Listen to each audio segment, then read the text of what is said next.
Сегодня, в последнее воскресенье октября, свой профессиональный праздник отмечают работники автомобильного транспорта. О рабочих буднях водителей расскажет Марфирина Алексеева. На протяжении 21 года с ежедневной 12-часовой сменой Игорь Ильин, водитель интенсивной скорой помощи, спасает людей. Ведь то, насколько быстро прибудет бригада врачей на вызов, зависит от его мастерства. Его задача – успеть независимо от дня, недели, времени суток и погодных условий. Водителям скорой помощи доверена жизнь. Помогаем при транспортировке больных. Потому что бывает, что необходимо помочь с носилками, необходимо помочь больного.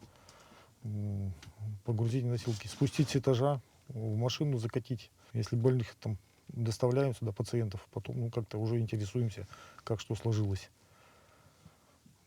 как прошло, как все прошло. То есть нормально все обошлось или к чему-то это привело. А рабочий день Антона Марданова, водителя маршрутного автобуса, начинается в 5 часов утра.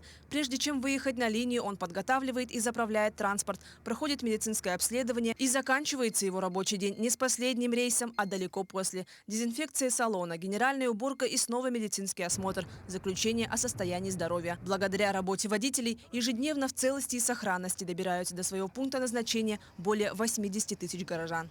Мы заменяем второй дом, то есть в дороге, как правило, пассажиры занимают треть, скорее всего, своего времени. И наша задача основная – это быстро и безопасно всех перевести до пункта назначения. Водитель всегда должен быть улыбчивым и доброжелательным. Всегда должны быть вежливыми.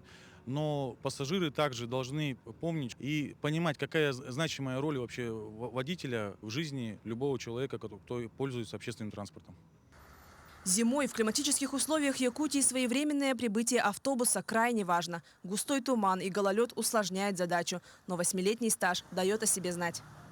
Да, бывает сложно, да, гололед это вообще особое такое время, когда так называемый день жестянщика, да, и самое, конечно, обидное, когда другие участники дорожного движения нас не понимают, не выпускают нас с выездных карманов. И мы все-таки стараемся даже в этих условиях гололеда, низкой видимости, тумана, быстро и безопасно всегда довести.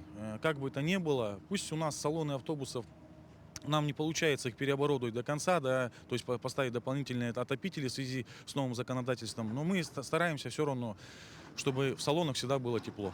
Водители всей транспортной системы несут ответственность за безопасность пассажиров. Зачастую люди забывают и пренебрежительно относятся к их труду. Сегодня профессиональный праздник потерял свое первоначальное значение. Теперь День автомобилиста отмечают все, у кого есть машина. А это почти каждый третий россиянин.